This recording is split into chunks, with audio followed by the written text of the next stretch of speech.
আচ্ছা বলেন তো, সন্তান দেওয়ার মালিক কে? সন্তান না দেওয়ার মালিক কে? হায়াতের মালিক কে? মওতের মালিক কে? খেতে দেওয়ার মালিক কে? কষ্ট দেওয়ার মালিক কে? কষ্ট থেকে বাঁচাবার মালিক কে? সব কিছুর মালিক কে? এইভাবে আমরা কি বিশ্বাস করি?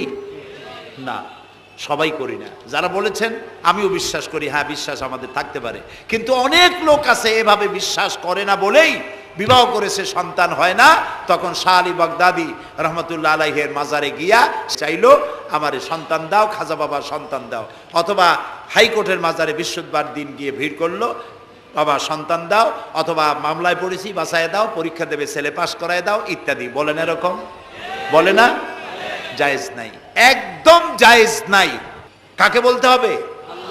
আল্লাহর নবী বলেছেন কিছু বলতে চাইলে আল্লাহরে বলো। ওয়াইজাস্তাআনতা ফাস্তাইন বিল্লাহ, সাহায্য যদি চাও আল্লাহর কাছে সাহায্য চাও।